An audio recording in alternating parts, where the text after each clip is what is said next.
Alors bonjour à toutes et à tous, bienvenue sur dailyfx.fr. Nous sommes le lundi 19 octobre 2015, Vincent Gann pour vous retrouver. Alors cette semaine, forcément, la Banque Centrale Européenne, on va en parler, le marché spécule, la spéculation ne date pas d'hier, ni de la fin de semaine dernière, sur une extension du programme d'achat d'actifs financiers par la Banque Centrale Européenne, la Banque Centrale Européenne qui se réunit cette semaine, tout comme au fond le marché spéculait depuis plusieurs semaines sur un relèvement du taux d'intérêt de la Réserve fédérale des États-Unis, et au fond il est probable que dans les deux cas de figure, eh bien, le marché soit déçu et que ces deux banques centrales conservent le statu quo. Alors que faut-il suivre cette semaine? Moi je pense que la clé c'est l'environnement des taux d'intérêt au sein de la zone euro.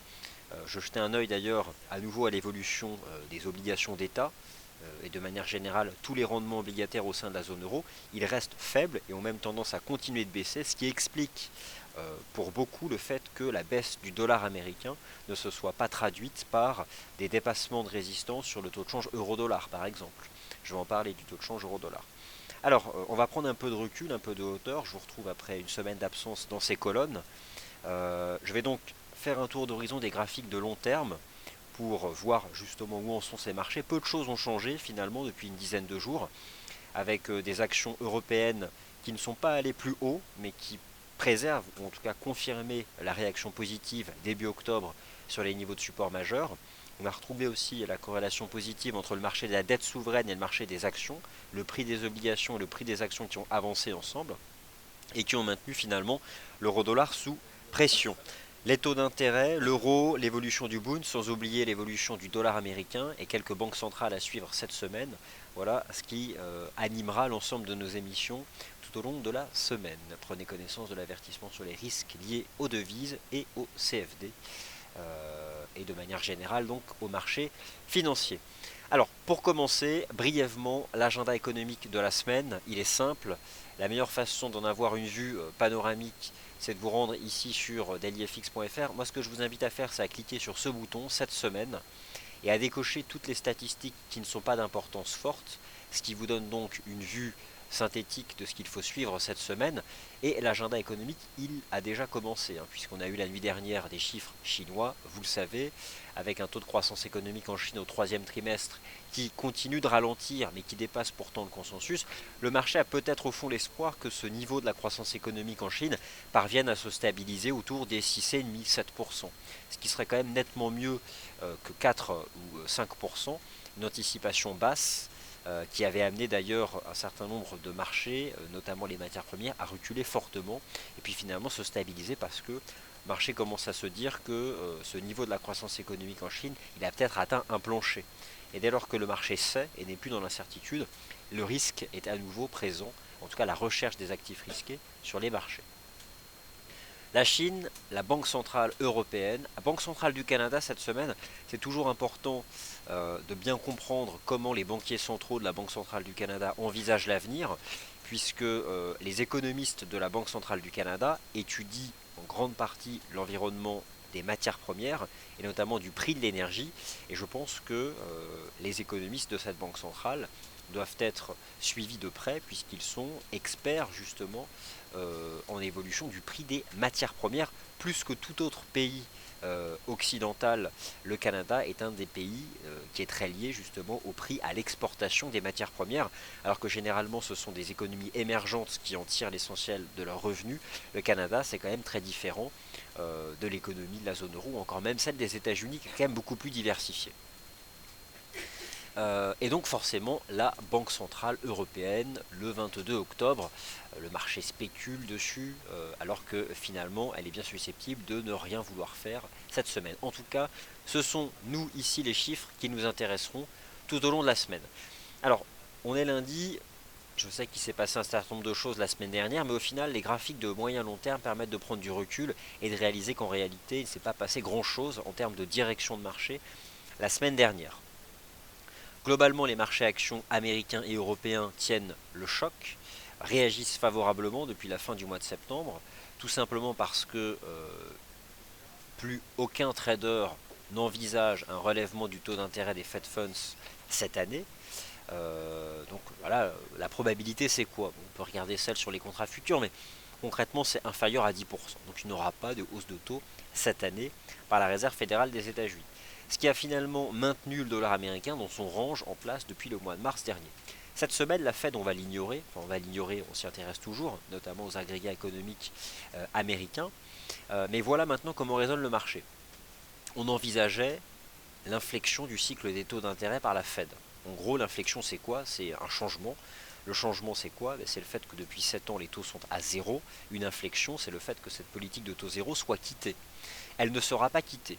Donc, d'une certaine façon, la Fed maintient une politique monétaire accommodante. Mais si la Fed fait ça, comment vont réagir les banques centrales qui quant à elles, eh bien, ont lancé cette année de nouvelles mesures accommodantes. L'idée, c'est si la Fed maintient le statu quo, peut-être que d'autres banques centrales vont approfondir leurs propres mesures pour finalement maintenir ce qu'on appelle la distorsion des politiques monétaires, le gap, l'écart. La Fed se maintient au même niveau, alors que le marché anticipait qu'elle augmente son positionnement. Si les banques centrales, les autres, restent au même niveau, ça va réduire l'écart. Ce qui a expliqué d'ailleurs un peu le rebond du taux de change euro-dollar. Donc finalement, pour maintenir l'écart avec la Réserve fédérale des États-Unis, il faudrait qu'une banque centrale comme la BCE, elle, soit abaisse ses taux, pourquoi pas un taux directeur négatif, d'autres taux négatifs, ou renforce son programme d'achat de titres de dette.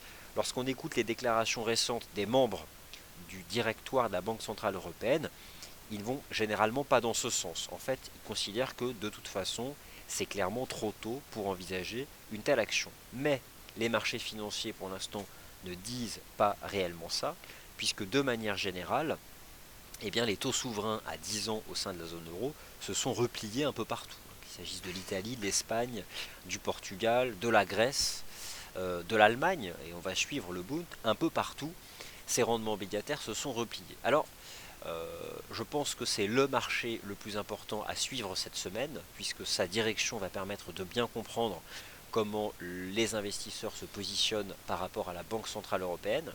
Vous avez sous les yeux les chandeliers hebdomadaires du contrat de taux long allemand Bund, qui représente ici la direction contraire des taux obligataires en Allemagne. Dites-vous bien que lorsque le contrat allemand se situait sur ce prix-là, au niveau des 149 en juin, le rendement allemand à 10 ans était à peu près à 1%. Connaissez-vous actuellement la valeur du rendement allemand à 10 ans? On est autour de 0,55%.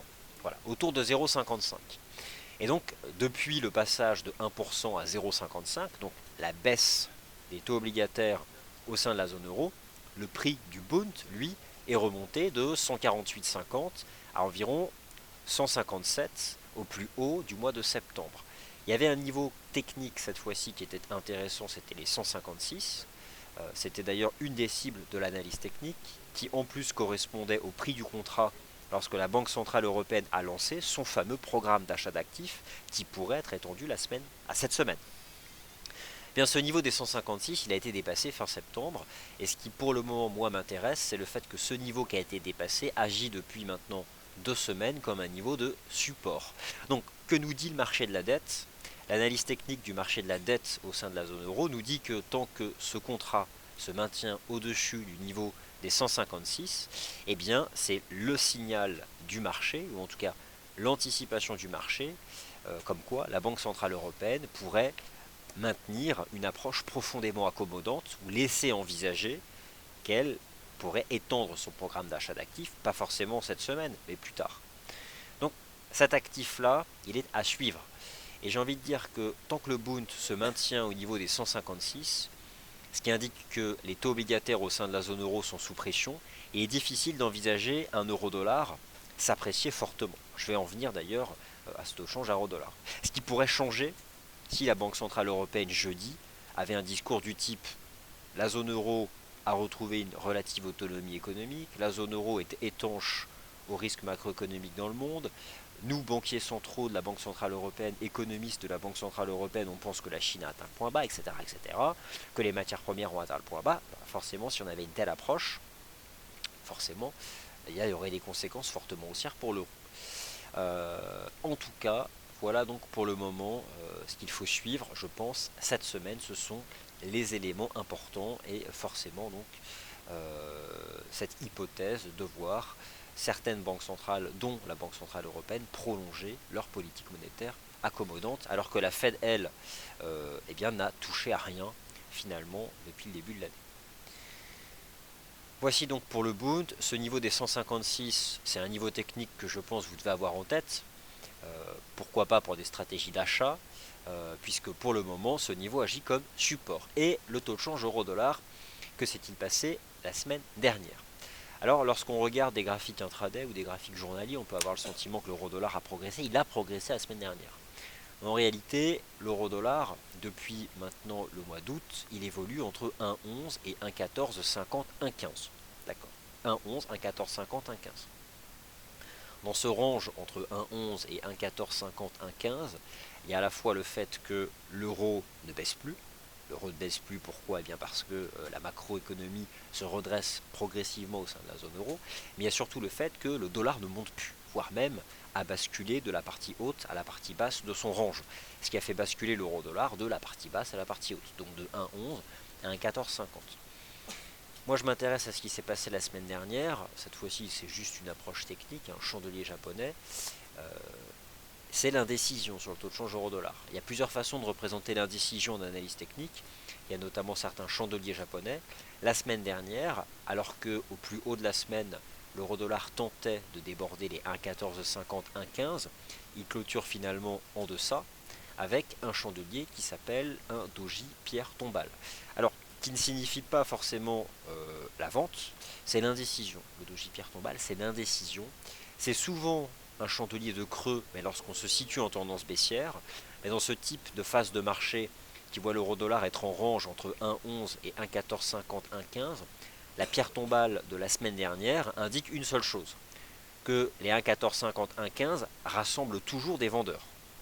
Et c'est vrai que la semaine dernière, j'étais pas en live moi devant le marché, mais après coup j'ai pu voir que jeudi, dans l'heure de la séance de jeudi, un certain nombre de vendeurs s'étaient remobilisés à ce niveau-là. Ou peut-être que des acheteurs des 1,11 à juste titre ont pris leurs bénéfices à 1,1450, 1,15, ce qui est raisonnable après 300 pips de hausse à la veille d'une semaine où spéculation, spéculation certes, mais spéculation, il y a ce scénario de voir la Banque Centrale Européenne non pas renforcer sa politique monétaire accommodante, en fait la prolonger dans le temps. Mais finalement, la prolonger dans le temps, c'est augmenter le stock final de titres de dette qui sera acheté.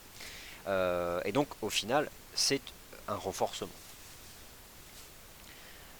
Les bougies weekly du taux de change euro-dollar, je les étudie depuis le début de l'année, au contact du niveau des 1,15. Et concrètement, on n'est pas dans la situation de la dernière semaine de janvier, ça n'a non plus rien à voir avec ce qu'on avait fait mi-mai. On a aussi un chandelier, mais qui est très différent de ce qu'on a fait en août dernier, où on avait vraiment une mèche haute très importante et une clôture au plus bas. On a une pierre tombale. Une pierre tombale qui n'est pas d'une forte amplitude, d'environ 150 pips, qui témoigne de l'indécision du marché, mais qui malgré tout montre que le niveau des 1,1450, 1,15 reste résistance. Alors, si on part du principe que l'euro-dollar est dans un range entre 1,11 et 1,15, et qu'on vient de faire une pierre tombale sous les 1,15, peut-on revoir les 1,11? Techniquement, c'est une situation qui est envisageable. Voilà donc moi ce que je retiens ici pour le taux de change euro-dollar. Je vous invite cette semaine à avoir un œil averti sur l'évolution du Bund. Et je pense que deux niveaux m'intéressent. Le support des 156 sur le Bund et bien sûr la résistance des 1,1450, 1,15 dollars sur le taux de change euro-dollar. Alors maintenant les actions européennes. Rien de nouveau sous le soleil depuis le début du mois de septembre, début du mois d'octobre, pardon. Moi, je retrouve ce graphique que je vous ai montré à maintes reprises. Bon, et finalement, j'admets, hein, je reprends les vues de marché hein, sur les prix. J'étais occupé à d'autres choses propres aux perspectives de Daily FX et FXM la semaine dernière.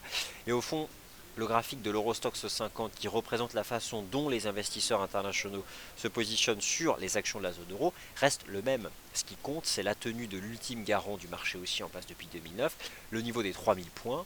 Le niveau des 3000 points tenu. C'est intéressant cette semaine parce que c'est une semaine de Banque Centrale Européenne et je laisse toujours positionner sur mon graphique le niveau des 3300 points qui représente le niveau qui avait été débordé le 22 janvier 2015. Là ce sera le 22 octobre. Le 22 janvier de l'année dernière, lorsque l'Eurostoxx 50 a dépassé les 3300 points, c'était grâce à la Banque Centrale Européenne. L'idée c'est quoi? C'est que je pense qu'on est dans une dynamique qui est encore positive et le scénario principal reste cette semaine de revenir tester les 3300 points avec donc cette perspective de voir la Banque Centrale Européenne agir. Alors, en données hebdomadaires, clairement l'indicateur de la MACD il est tout en bas, mais on reste dans une dynamique qui est profondément pour l'instant négative. Ce qui était intéressant sur les indices boursiers de la zone euro, c'était des divergences haussières sur l'horizon temps journalier, hein, notamment. Alors, ces divs ont-elles produit tout leur effet? Moi, je vais passer en données journalières sur l'Eurostoxx 50. Je retrouve ce range 3000-3300 points. Je pense que pour l'instant, on a une orientation qui reste tout à fait favorable. On retrouve ici la puissante divergence haussière, le RSI qui a pris appui sur le niveau des 50. Donc, en termes de dynamique, depuis le début du mois d'octobre, ça reste parfaitement positif sur le marché action de la zone euro, notamment ici, rappelez-vous, cette divergence haussière sur l'indicateur de MACD ici.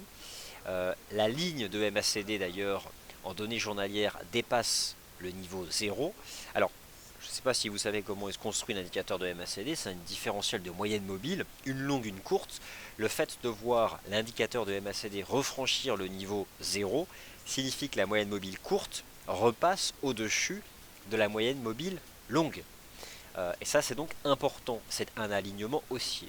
Donc, à court terme, avant la Banque Centrale Européenne, du point de vue des indicateurs de momentum sur l'horizon de temps journalier, j'aurais tendance à dire que la dynamique reste haussière. Et je pense qu'avant la Banque Centrale Européenne, regardez, ça c'était le 22 janvier, en daily.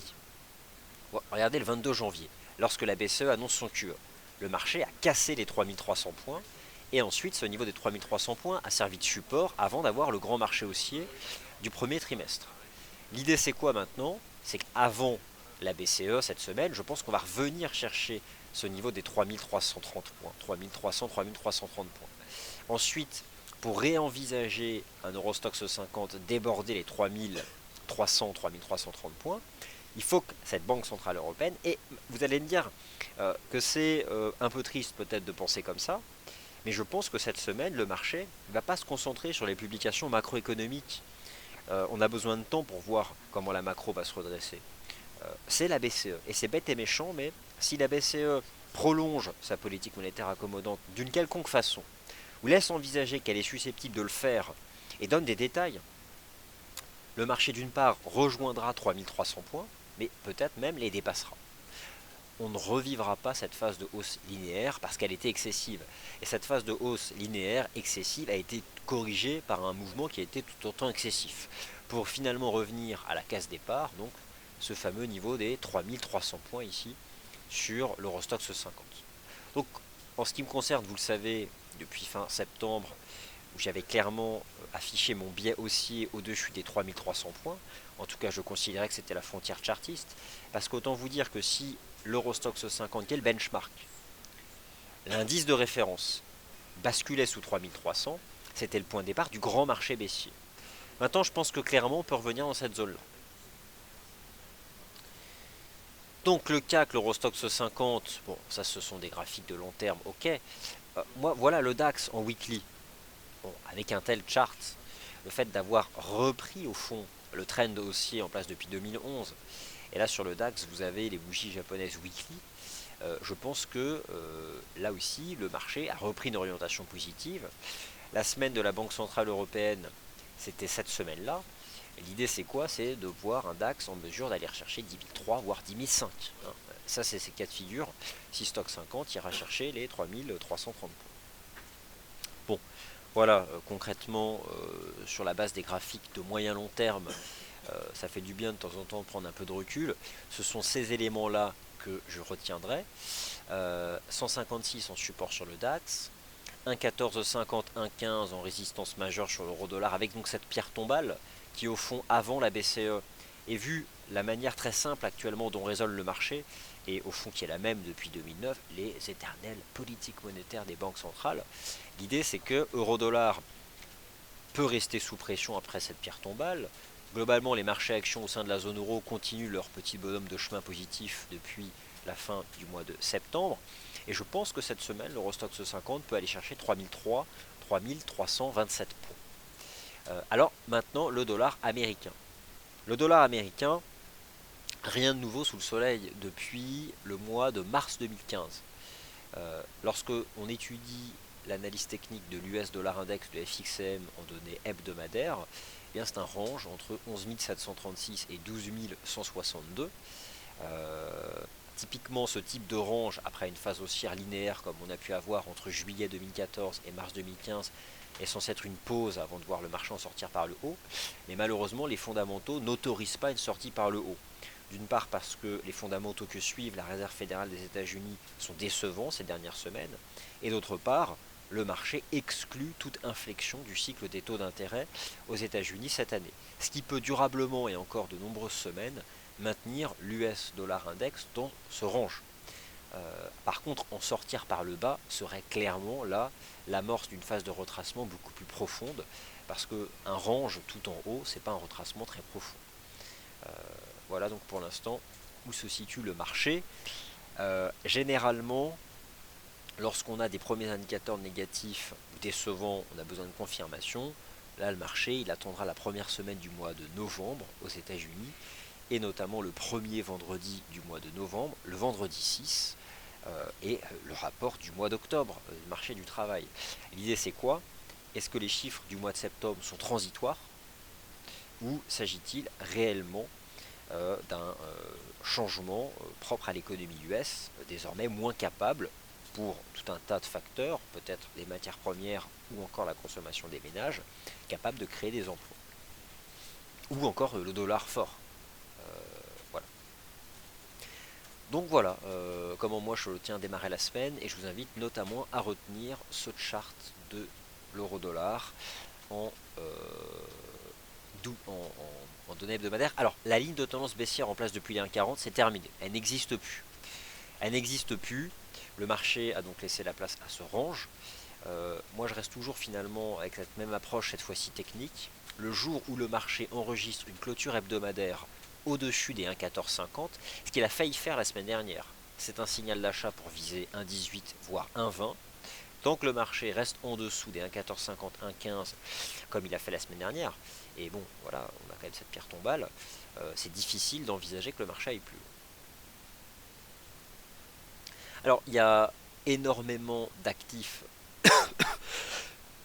pardon, sur lesquels il faut revenir, notamment les matières premières. Bon, vous avez assisté avant ce morning meeting au Good Morning Euro-Dollar, donc au Commodities Market Report, vous avez pu avoir un point sur les matières premières. J'aurai l'occasion d'en reparler de ces matières premières qui pour l'instant se reprennent, qui ont tenté d'accélérer la première semaine du mois d'octobre. Alors pas réellement la première semaine, si la première semaine du mois d'octobre, qui depuis retrace. C'est pas évident de savoir, ça reste compliqué. Bon, je crois l'occasion de revenir dessus plus tard. Ok, pour les graphiques weekly, c'est tout ce dont je voulais vous parler. J'enregistre tout ça, je passe sur un horizon de temps inférieur et je jette un œil à vos toutes premières questions.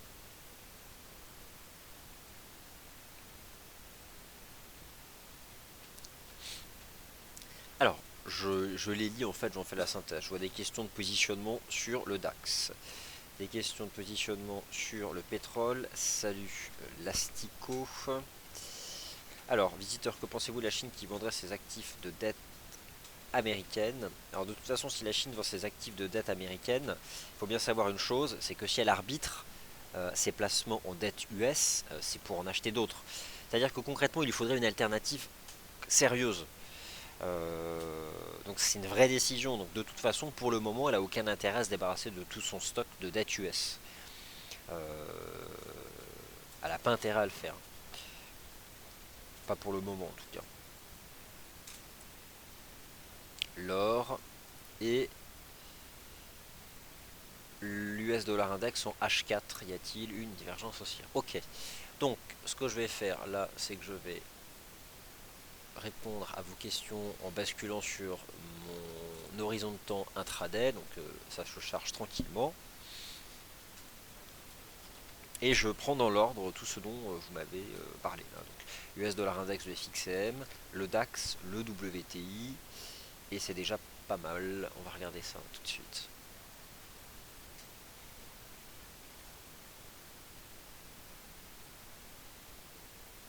Alors en H4, l'US dollar index de FXCM, y a-t-il quelque chose de particulier à noter dessus? Bon, déjà, on a ce support horizontal, est toujours sous pression. Juste une ligne de tendance qui là me semblait avoir permis à ce marché de tenter une stabilisation. Voilà, on a la ligne de tendance qui attrape finalement tous les creux les plus extrêmes depuis la mi-mai, donc le creux du 15 mai et le creux du 24 août.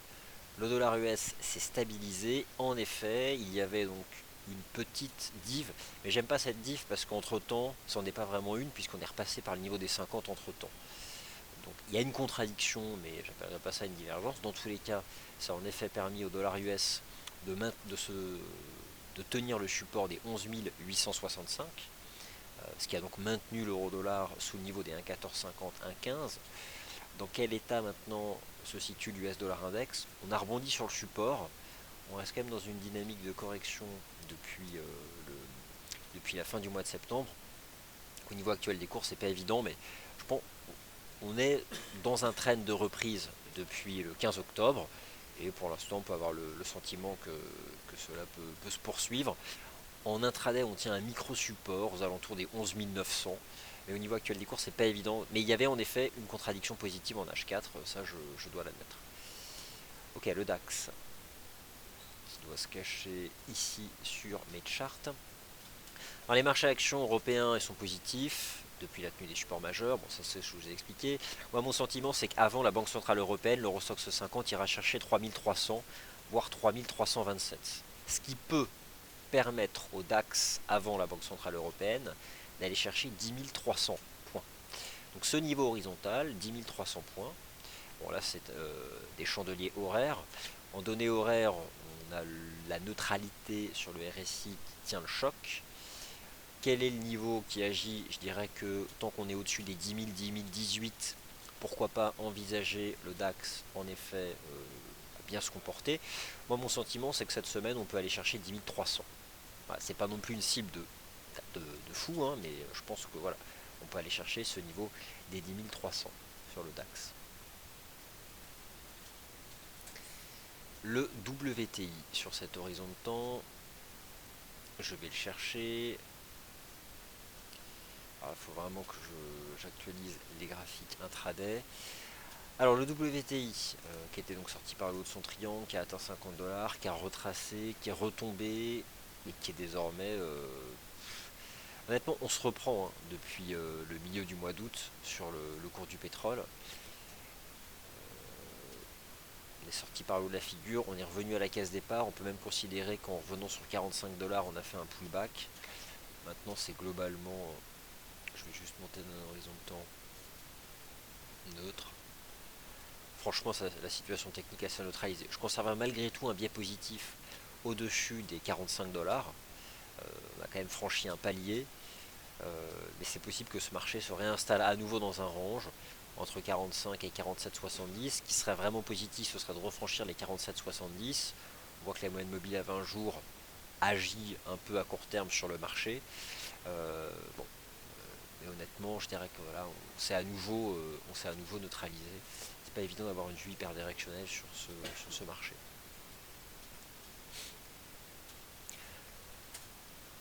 Et quant à l'euro-dollar en intraday, on retrouve ici le fameux niveau des 1,1450.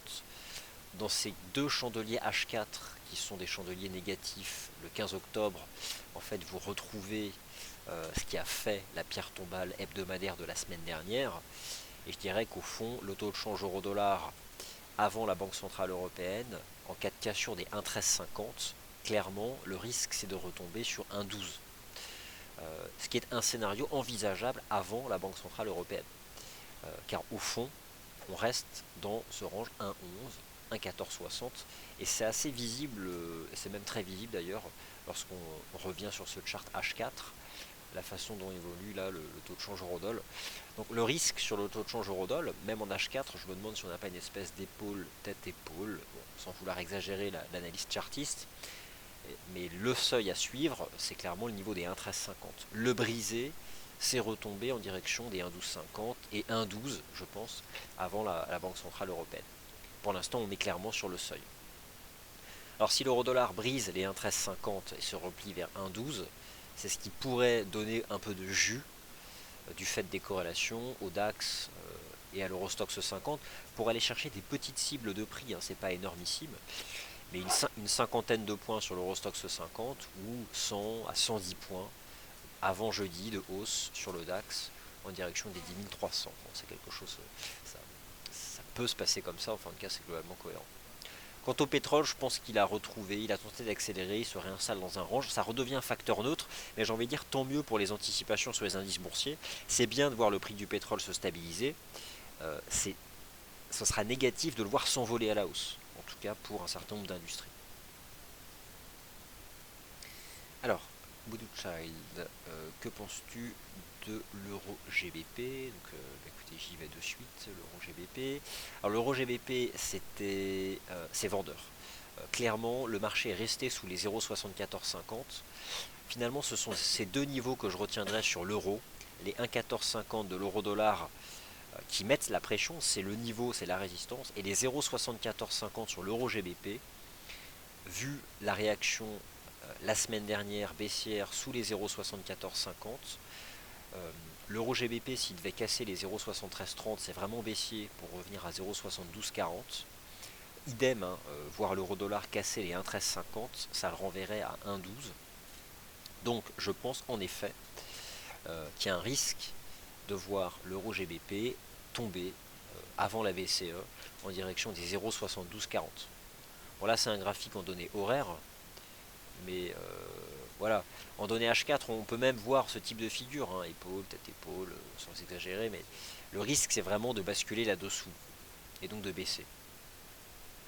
Et d'ailleurs l'euro dollar est peut-être en train de casser son support là. Donc potentiellement on a une épaule, tête épaule. Donc si je calcule la target de l'euro dollar, épaule, tête épaule à l'aide d'une extension de Fibonacci, au point de cassure, ce qui me donnerait comme cible 1,1250 et 1,1195 potentiellement avant la BCE. Bon, c'est du chartisme avec en se raccordant, je dirais, aux éléments fondamentaux à suivre cette semaine. C'est un scénario comme un autre, mais là il me paraît pas trop. Il y a un certain nombre d'arguments qui permettent de le défendre. Alors, euro-yen, AUD, USD, le DAX, ok. Beaucoup de questions. Et l'or. Ok. Alors, d'abord, l'AUD USD. Alors, qui est dans une dynamique très différente. Hein. Le dollar australien, qui fait probablement partie des monnaies qui ont le plus profité de la correction du dollar US, parce que les matières premières, en tout cas certaines, se sont stabilisées, mais on voit que c'est difficile. Il ne fallait pas s'attendre à ce que le prix du pétrole s'envole. Il a eu du mal à dépasser 51, il est retombé. On voit que le gaz naturel c'est compliqué aussi, donc c'est compliqué quand même pour les matières premières, même si globalement elles se sont stabilisées. Pour voir certains, les métaux notamment. Le dollar australien, techniquement, je pense, a fait une jambe de hausse intéressante entre le 29 septembre et le 12 octobre. Il est dans un range qui est susceptible d'être un range avant de voir le dollar australien progresser davantage. Et pourquoi pas vers 0,74. J'ai le sentiment qu'on est en train de construire une pattern en triangle. Bon, c'est vraiment l'amorce de ce type de figure. Pour l'instant, on est à l'intérieur. L'AUD-USD pourrait cette semaine rester dans cette figure et pourquoi pas à court terme revenir chercher 0,7350.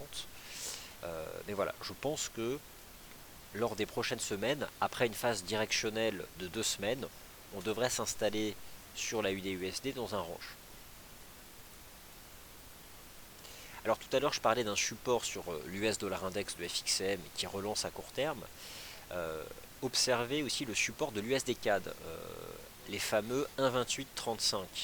Les 1,2835 c'était le précédent sommet annuel de 2015 qui avait été débordé le 15 juillet, mais c'est précisément le point bas de la semaine dernière. Ça, c'est toujours impressionnant après coup de voir un peu la mémoire que le marché peut avoir par rapport à certains niveaux de prix, qui correspondent parfois à des niveaux de chartistes assez propres. Donc voilà, les 1,2835 permettent à l'USD-CAD de se stabiliser, sans pour l'instant envisager plus. Mais c'est une stabilisation. Le niveau peut céder, hein, notamment si le dollar US s'enfonçait ou si le pétrole reprenait sa marche en avant.